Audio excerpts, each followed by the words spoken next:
Good evening students. कल हम लोगों ने फोटोसिंथेसिस के बारे में कुछ बेसिक सी जानकारी ली थी और आज हम उसी चैप्टर को आगे कंटिन्यू करते हैं। तो फोटोसिंथेसिस में हमने देखा था कि फोटोसिंथेसिस क्या है, कहाँ पे होता है और उसका क्या बेनिफिट है। तो फोटोसिंथेसिस क्या था कि प्लांट्स क्या करते हैं, अपने लिए खाना बनाते हैं। और अब आज हम ये देखेंगे कि प्लांट्स अपने लिए खाना तो बनाते हैं, लेकिन प्लांट्स के किस पार्ट में ये खाना बनता है, मतलब प्लांट का कौन सा पार्ट है जो खाना बनाने में हेल्प करता है।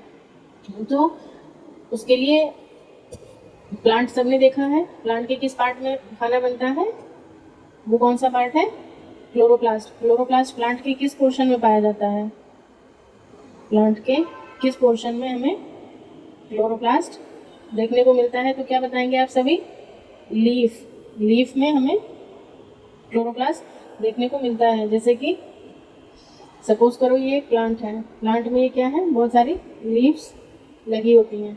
अब एक लीफ की अगर मैं बात करूं तो इस लीफ में वैसे तो बहुत सारे स्ट्रक्चर्स प्रेजेंट हैं, बहुत सारे सेल ऑर्गेनल्स हैं, लेकिन हमें यहाँ पे अभी फिलहाल किसके बारे में स्टडी करना है, क्लोरोप्लास्ट के बारे में। तो हम एक क्लोरोप्लास्ट का एक डिटेल स्ट्रक्चर जो है वो देखते हैं कि क्लोरोप्लास्ट क्या होता है, उसके क्या क्या पार्ट्स होते हैं और वो पार्ट्स किस तरीके से प्लांट को हेल्प करते हैं फोटोसिंथेसिस के प्रोसेस में। इसीलिए हम लीफ को क्या कहते हैं, एक और नाम से जानते हैं, this is also known as kitchen of the plant.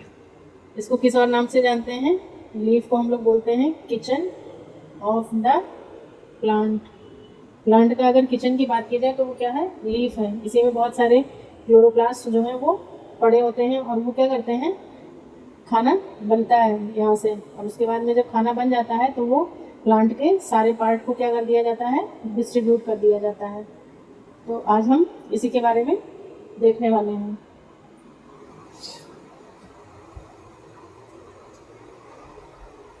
तो इसका स्ट्रक्चर बनाने से पहले मैं अगर एक नॉर्मल सेल की बात की जाए तो सेल में बहुत सारे और सेल ऑर्गेनल्स होते हैं। जैसे कि सबको पता है सबसे बड़ा क्या है, सेल का जो मेन पार्ट है वो क्या है, न्यूक्लियस है। वो कैसा होता है, डबल मेम्ब्रेनस होता है।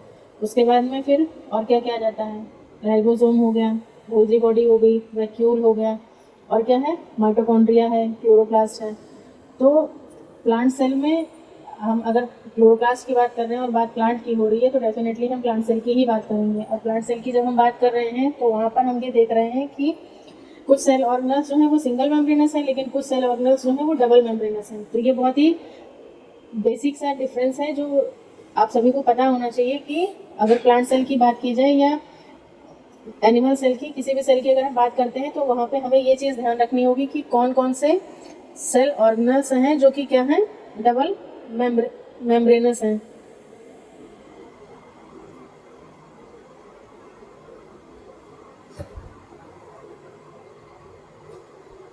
कौन कौन से सेल ऑर्गेनल्स हैं जो क्या हैं, डबल मेम्ब्रेनस हैं।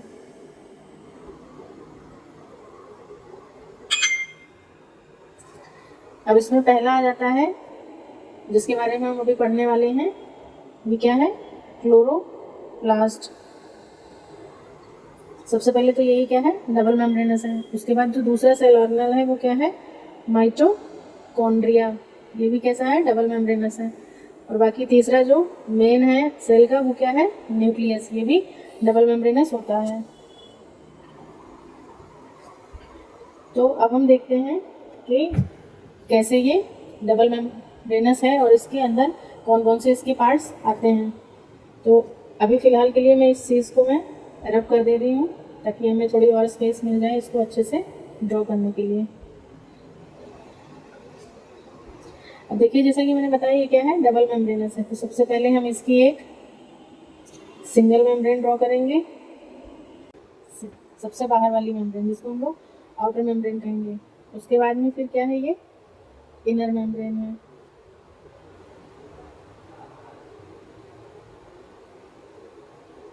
ये हो गई इनर मेम्ब्रेन। तो साथ साथ में हम इसकी लेबलिंग भी करते रहते हैं जिससे ये है कि हम इजीली डिस्टिंग्विश कर सकें। तो ये क्या है, हमारी आउटर मेम्ब्रेन है। फिर ये क्या है, इनर मेम्ब्रेन। और ये बीच में जो जगह खाली बच जा रही है इसको क्या कहेंगे, इंटर मेम्ब्रेन स्पेस। जो दो मेम्ब्रेन के बीच में है। इंटर मतलब बीच में, मेम्ब्रेन मतलब दो मेम्ब्रेन के बीच में, इंटर मेम्ब्रेन स्पेस मतलब कि जगह, दो मेम्ब्रेन के बीच में जो स्पेस है ये क्या है, इंटर मेम्ब्रेन स्पेस हो गया ये। अब अंदर देखते हैं कि इसमें अंदर क्या प्रेजेंट है, जो मेन एरिना कह सकते हैं जहाँ पे फोटोसिंथेसिस की प्रोसेस होती है। तो यहाँ पे हमें ये कुछ सिक्के के ढेर के जैसा एक स्ट्रक्चर देखने को मिलता है। ये इस तरीके से रहता है, ये गोल गोल जैसे सिक्के के ऊपर सिक्का रख दो तो वो ऐसे रखा हुआ दिखाई देता है, उसी तरीके से इसके अंदर ये चीज़ देखने को मिलती है।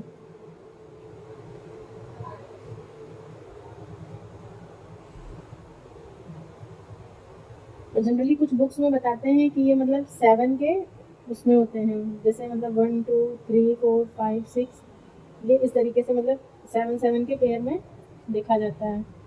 बट मतलब बहुत श्योर नहीं हूँ कि हाँ ये चीज़ है कि नहीं है, आप लोग देखिएगा, अगर कहीं पे मिलता है तो कमेंट सेक्शन में कमेंट कीजिए। अब इसको कनेक्ट करने के लिए भी कोई चाहिए, तो ये क्या होते हैं, यहाँ पे एक दूसरे से ऐसे ये जुड़े रहते हैं। अब जो ये स्ट्रक्चर है, अब हम फिर से इसकी लेबलिंग करते हैं। तो जब तक लेबलिंग नहीं करेंगे तब तक हमें प्रॉपरली इसका नाम नहीं पता चलेगा। तो ये क्या है, इस स्ट्रक्चर को हम लोग कहते हैं थैलेकॉइड। जो एक सिक्का है ना, ये एक सिक्का, अगर इस एक सिंगल कॉइन की बात की जाए तो इसे हम कहते हैं, इसको मैं दूसरे कलर से लिखती हूँ ताकि आपको इजीली डिस्टिंग्विश हो सके। इसे क्या कहेंगे, थैलाकॉइड। मतलब कि एक सिंगल, अगर ये सिंगल है, मैं इसको कलर भी कर दे रही हूँ, अगर एक सिंगल की बात की जाए तो ये क्या हो गया, ये थैलेकॉइड हो गया। लेकिन ये ढेर है, जो इस पूरे ढेर की अगर हम बात करते हैं, या जो पूरा ये स्ट्रक्चर बन के आ रहा है, ये पूरा अगर हम इसकी बात करें तो इसको हम लोग कहते हैं ग्रैनम। क्या कहते हैं इसको, एक सेकेंड, इसे हम कहते हैं ग्रैनम, GRANUM। ग्रैनम का मतलब ये है कि स्टैक ऑफ थैलाकॉइड्स, मतलब थैलेकॉइड के जो जो बंडल बन रहा है उसको हम लोग कहेंगे ग्रैनम। तो एक ग्रैनम ये हो गया, एक ग्रैनम ये हो गया, एक ग्रैनम ये हो गया। ग्रैनम एक्चुअली क्या है, सिंगुलर वर्ड है। और अगर इन सब की बात की जाए तो ये सारे क्या हैं, अगर इन सब की बात करते हैं तो ये सारे क्या हो जाएंगे, ग्रैना। तो ग्रैनम एक्चुअली क्या है, सिंगुलर है। मैं यहाँ पे लिख भी दे रही हूँ इस चीज़ को, आप लोग नोट कर लीजिएगा। ग्रैनम मीन्स क्या हो गया, ये सिंगुलर है। मतलब एक ढेर की अगर बात कर रहे हैं तो ये ग्रैनम होगा, लेकिन यहाँ पे कितने, 3 ढेर हमें मतलब इस डायग्राम में दिखाई दे रहे हैं, तो इसको हम लोग क्या बोलते हैं, ग्रैना बोलते हैं। और ग्रैना क्या है, ये प्लूरल टर्म है। ओके, तो ये हो गया हमारा थैलेकॉइड हो गया। थैलेकॉइड का स्टाक क्या कहलाता है, ग्रैनम कहलाता है। उसके बाद में ये जो ब्राउन वाला स्ट्रक्चर है, जो एक ग्रैनम को दूसरे ग्रैनम से जोड़ने का काम कर रहा है, इसको हम लोग कहते हैं, इसकी लेबलिंग मैं यहीं पे कर दे रही हूँ, इसको हम लोग कहते हैं स्ट्रोमल लैमिली। और ये ऐसे है तो ये मतलब ऐसे खाली तो पड़ा नहीं होगा, कहीं ना कहीं मतलब कुछ इसमें फ्लूइड होगा ही, कोई ना कोई फ्लूइड यहाँ पे अवेलेबल है। तो जो फ्लूइड यहाँ पे पड़ा हुआ है, उस फ्लूइड को हम लोग कहते हैं मैट्रिक्स। क्या कहते हैं, मैट्रिक्स या स्ट्रोमा कह सकते हैं।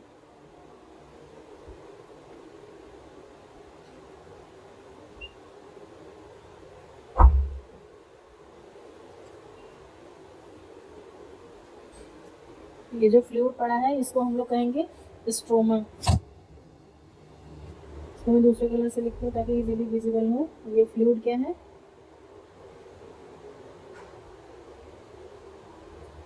स्ट्रोमा है। एक तरीके का ये कैसा है, एक्वस फ्लूइड है।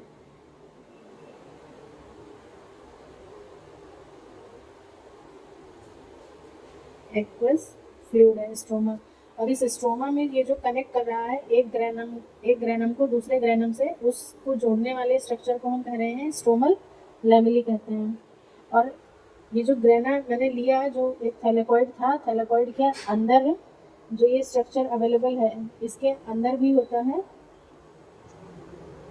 अगर मैं इसे कलर कर दूं इस तरीके से, इसे दूसरे कलर से करते हैं ताकि आपको इजीली विजिबल हो।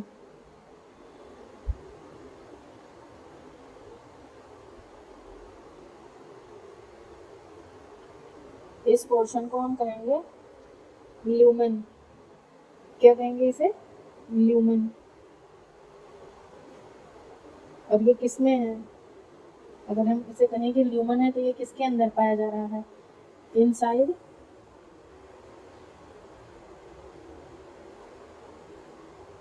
Lumen, inside thylakoid. ल्यूमेन है और कहाँ पे है ये? थैलाकॉइड के अंदर है। तो ये हमारा स्ट्रक्चर, एक जनरल सा स्ट्रक्चर जो है वो रेडी हो गया है। किसका? क्लोरोप्लास्ट का। अगर हम इसके यहाँ पे लिखना चाहें तो आप इसको लिखने के बाद में यहाँ पे लिख सकते हैं कि डिटेल्ड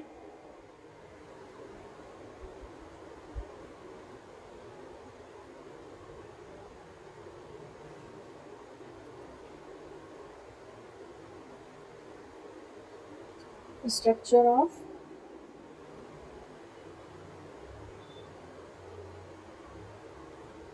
क्लोरोप्लास्ट। क्लोरोप्लास्ट का ही कैसा है? डिटेल्ड स्ट्रक्चर है। इसमें मेन चीज़ बस यही है, आपको याद रखना है कि ये जो स्टाक है ये ग्रेनम है, और एक से ज़्यादा है तो ये ग्रेना कहलाएंगे, और अगर एक सिंगल कॉइन की बात की जाए तो वो क्या कहलाएगा? थैलेकॉइड कहलाएगा। तो ये स्ट्रक्चर हमारा यहाँ पे कंप्लीट होता है। अब इसके बाद हम ये देखते हैं कि थैलेकॉइड क्या है और इसका क्या फंक्शन होता है।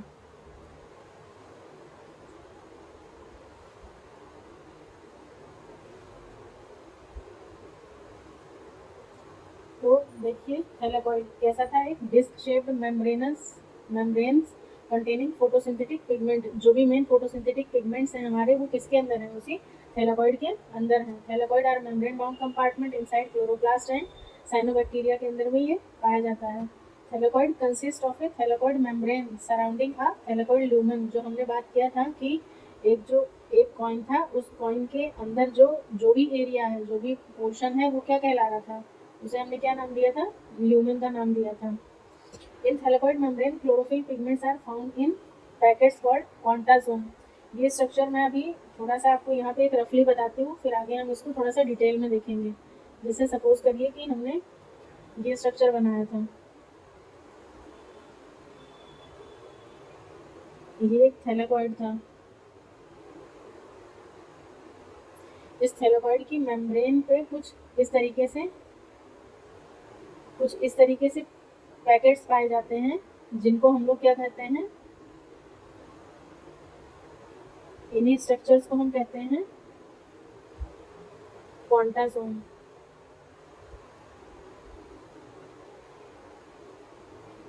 तो यहाँ पे जो क्वांटासोम की बात की जा रही है वो यही स्ट्रक्चर्स हैं जो थैलेकॉइड की मेम्ब्रेन पे प्रेजेंट है। और इन्हीं क्वांटासोम्स के अंदर में क्या है? हमारा क्लोरोफिल पिगमेंट पाया जाता है। और हर एक क्वांटासोम जो है उसमें कितने पिगमेंट पाए जाएंगे? 230 से लेकर के 250 क्लोरोफिल मॉलिक्यूल पाए जाते हैं। लेकिन अगर एनसीईआरटी की बात की जाए तो एनसीईआरटी में जो बताता है डेटा बताया जा रहा है वो कितना बताया जा रहा है? 230। एनसीईआरटी में 230 क्लोरोफिल मॉलिक्यूल्स बताए गए हैं।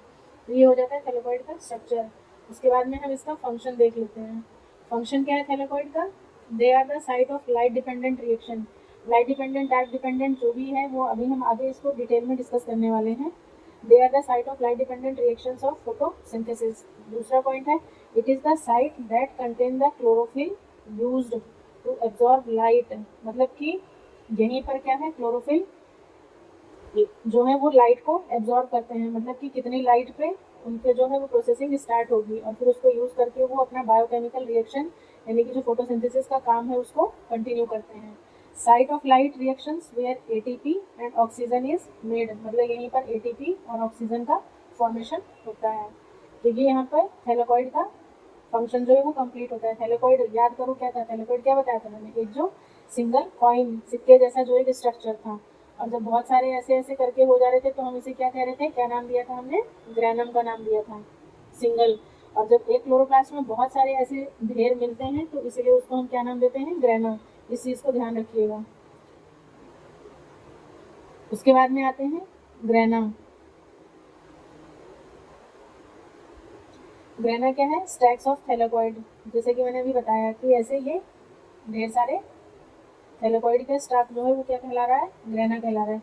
इन most higher plants the thylakoid are arranged in tight stacks called grana, जिसका सिंगुलर क्या था, ग्रेनम, जो मैं ऑलरेडी आपको बता चुकी हूँ। Grana are connected by stromal lamellae. Grana एक दूसरे से किससे जुड़े हुए थे, हमने क्या देखा था, ऐसे बहुत सारे पड़े थे ना स्टैक्स, और उनको फिर जोड़ने का काम कर रहा था कोई एक था, जो ऐसे सबको ऐसे मिलाने का काम कर रहा था, यहाँ से यहाँ इस तरीके से। तो इसी ये जो स्ट्रक्चर है इसी को क्या कह रहे हैं हम, स्ट्रोमल लैमिली कह रहे हैं। Stromal lamellae extensions that run from, जो कि क्या है, एक ग्रेनम से एक्सटेंड हो रहा है, मतलब ये एक ग्रेनम है, ये क्या है, एक ग्रेनम है, और ये क्या था, दूसरा ग्रेनम मान लेते हैं। तो एक ग्रेनम से शुरू होकर के दूसरे ग्रेनम को जो जोड़ने का काम कर रहा है उसका नाम क्या है, स्ट्रोमल लैमिली है। Through the stroma into a neighbouring granum. और यहाँ पे जो फ्लूइड फील्ड अवेलेबल था इसको हमने क्या नाम दिया था, स्ट्रोमा नाम दिया था। तो स्ट्रोमा में है, स्ट्रोमा में पड़ा हुआ है। लैमिली वर्ड का मतलब ही होता है कि किसी चीज़ को जोड़ना, दो चीज़ों को जोड़ने का जो काम करता है उसको हम लोग लैमिली कहते हैं। और स्ट्रोमा में पड़ा हुआ है, ये जो फ्लूइड है, मैट्रिक्स है, इसको हमने नाम दिया है स्ट्रोमा। तो ये स्ट्रोमा में पड़ा हुआ है और दो ग्रेना को जोड़ने का काम कर रहा है, इसीलिए हमने इसको नाम दिया है स्ट्रोमल लैमिली। उसके बाद में देखते हैं इसका फंक्शन क्या है, ग्रेना का फंक्शन। तो ग्रेना का फंक्शन मेन क्या है, यही फोटोसिंथेटिक जो प्रोसेस है वो यहीं पर होना है। Photosynthesis happens in two steps. In the first step the light reaction, chlorophyll in the grana absorb light, मतलब पहले स्टेप में जो क्लोरोफिल मॉलिक्यूल है वो क्या कर रहा है, लाइट को एब्जॉर्ब कर रहा है। उसके बाद में सेकेंड स्टेप क्या है, स्ट्रोमा, यानी कि जो फ्लूइड वाला पोर्शन है जिसको जिसमें स्ट्रोमल लैमिली पड़ा था, वहाँ पर जो रिएक्शन होगी उसको हम लोग कहेंगे डार्क रिएक्शन। तो यहाँ पर दो तरीके की रिएक्शंस देखने को मिलती हैं। एक तो जो ग्रेना के मेम्ब्रेन पे होगा, ग्रेना के उसमें, वो कैसा होगा, लाइट रिएक्शन होगा। और जो स्ट्रोमा है वहाँ पे कौन सी रिएक्शन होती है, डार्क रिएक्शन। अब आप लोग सोच रहे होंगे ये लाइट रिएक्शन डार्क रिएक्शन क्या है, तो परेशान मत होइए, जब हम इसका नेक्स्ट लेक्चर कंटिन्यू करेंगे तो उसमें मैं इसको बहुत अच्छे से आपको समझाऊंगी कि लाइट रिएक्शन डार्क रिएक्शन क्या होता है, दोनों में क्या डिफरेंस है।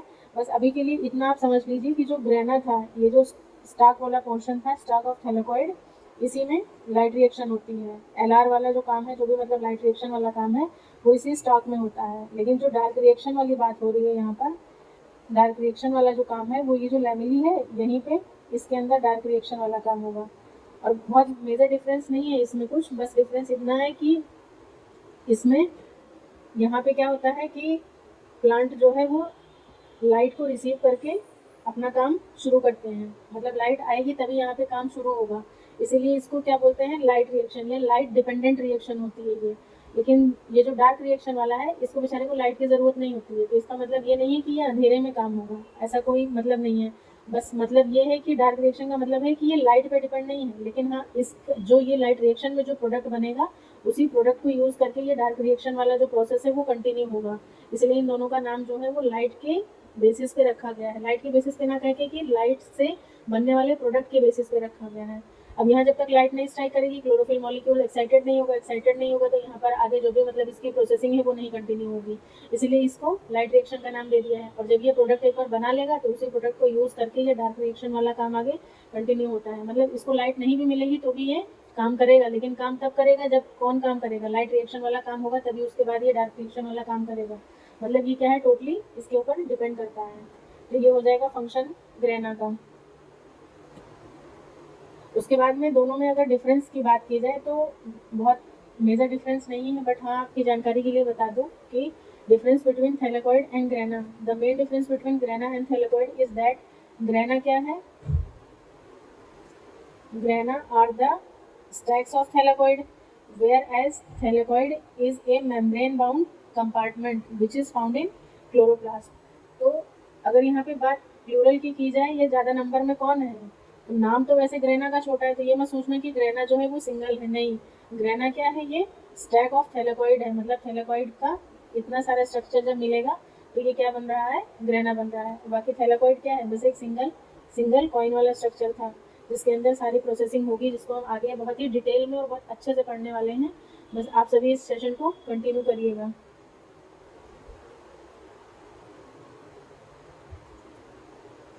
तो आज के लिए यहीं तक रखते हैं। उसके बाद कल फिर हम इसको आगे डिटेल में, स्ट्रक्चर ऑफ क्लोरोफिल मॉलिक्यूल क्या है, और उसके बाद में लाइट रिएक्शन डार्क रिएक्शन में क्या डिफरेंस होता है, फोटोसिंथेटिक पिगमेंट्स क्या होते हैं, ये सारी चीज़ें हम कल कंटिन्यू करने वाले हैं।